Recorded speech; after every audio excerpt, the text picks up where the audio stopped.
in a recent episode of his podcast, Teddy Atlas said that he is picking Deontay Wilder to knock Anthony Joshua out. He said that it's Joshua's susceptibility to the right hand that's making him pick Wilder, but also the fact that Joshua's made so much money that he questions his desire. But to be honest, I question Teddy Atlas's take on the heavyweight division, his perception about the heavyweight division, because a few weeks ago, it was actually a couple months back in April, he said that AJ would never fight Deontay Wilder. He also said AJ would never fight Joyce. And to me, that showed that he clearly completely misjudged Anthony Joshua and his team and misjudged the state of the heavyweight division, the complexion of the heavyweight division, or the political landscape, should I say, of the heavyweight division. He seems to have bought into this narrative, which was concocted by PBC with the assistance of Tyson Fury and ESPN, this narrative that Anthony Joshua was somehow a protected champion, when it was literally the exact opposite. Now, the reason that this narrative flies so well in the United States is because there's been this long-held belief in America that unless you fight in America and win big fights over there, you can't be taken seriously. You're somehow protected. But of course, they don't see it when it's the other way around. So, for example, if an American fighter never leaves the States,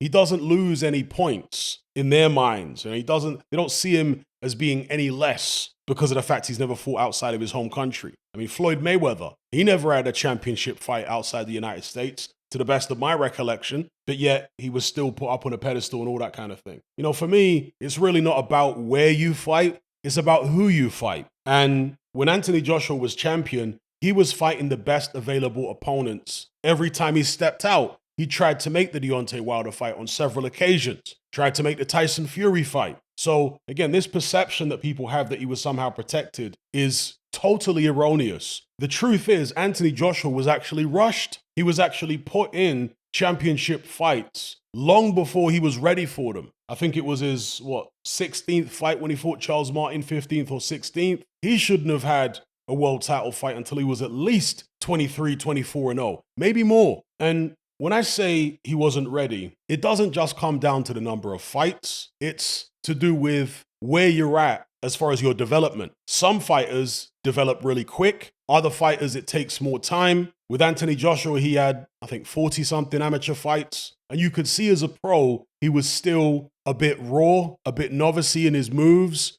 He didn't have that kind of slickness of an old pro. And when I say slickness, I'm not saying he's going to go in there looking like Tyson Fury ever in his career, no matter how much training and experience he has. But he just had a novice-y look about him, the way he was moving and particularly the defensive moves. And so I always said that he should be brought along in the traditional way. That's what I was saying from early on in his career. And I was questioning the wisdom of putting him in there against Charles Martin, because I said even if he wins that fight, he's then going to be forced to face top 10 opposition each time he steps out. And the more belts he gets hold of, obviously they're going to put mandatories on him and all this kind of thing. Now, Chris Eubank Sr. has been talking about this of late, about how, in his view, same as mine, Anthony Joshua was rushed. He says that it was for money. The Hearns just wanted to get whatever they could out of him as soon as possible. And this seems to be the ethos of Eddie Hearn, perhaps Barry as well, but certainly Eddie. The ethos is they want a return, Matchroom want a return on their investment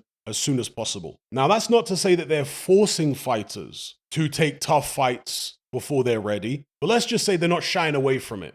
Yeah. And that was certainly the case with Anthony Joshua. Eddie Hearn even came out in the run-up to the Klitschko fight and said AJ's not really ready for this, but we're doing it anyway. Because again, they want that return on the investment as soon as possible. In fact, I was having a conversation with Chris Andre a few weeks ago about this. I forget which fighter it was to do with. It wasn't Anthony Joshua, it was a different fighter. I think it was with regards to the fighters Matchroom are signing or not signing. And me and Chris were in agreement that Matchroom can't seem to see past short-term investment, short-term investment goals. They can't seem to see beyond. They want immediate returns on whatever they're investing in, with regards to boxing. And in some instances, I guess that's wise. In other instances, I think it's very unwise. But because they're so focused on money, it takes away from the development of the fighter, whereby if you just had a bit more patience with a fighter and you weren't so eager to make money out of them as quickly as possible,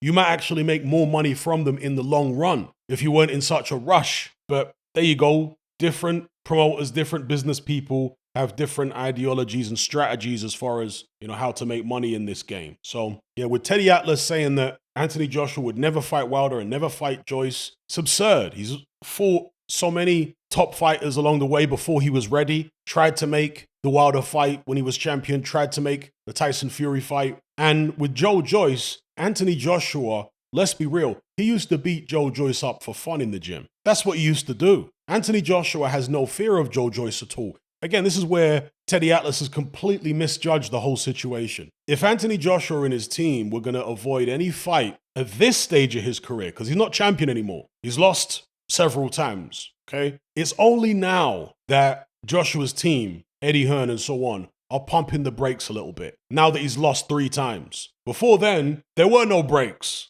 But after the 3rd loss, they've started to apply the brakes a little bit. They've started to turn down fights, Tyson Fury and so on and so forth. And they want a fight in summer before facing Wilder. You see, because they realize that AJ actually needs that to gel with Derek James and prepare him for the Deontay Wilder fight. But be that as it may, I had no doubt in my mind that they would take that fight eventually, even if they decided to fight Tyson Fury first. I had no doubt that they would go for the Wilder fight at some stage. Teddy Atlas's perception that they would protect Anthony Joshua from Wilder forever. Again, he's totally misread and misjudged the whole situation and Anthony Joshua's team and what they've always been about. So with Joyce, come on. AJ's never been worried about fighting Joe Joyce. Neither his team, to be honest with you. And obviously, they're business people, and at this stage of their career, they know that Anthony Joshua is maybe 1 loss away from being completely finished as a commercial entity, depending on what kind of loss it is. So they're not looking to put him in with Joyce for a summer fight. Obviously, Joyce has got his own issues right now with the Zhang rematch.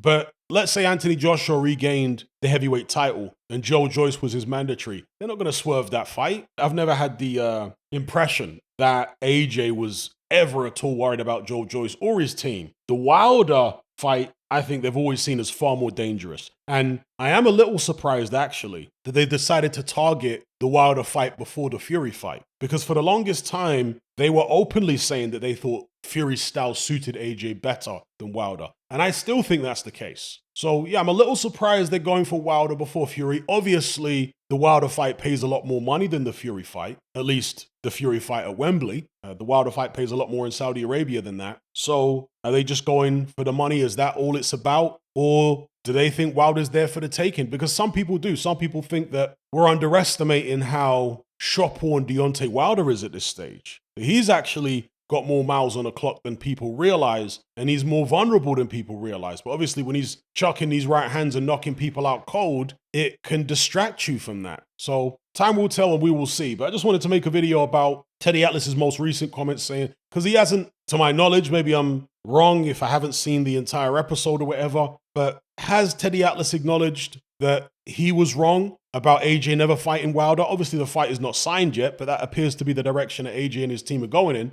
Will Teddy Atlas come out and say, oh, I was wrong, I didn't think they'd fight Wilder? Why did you think that?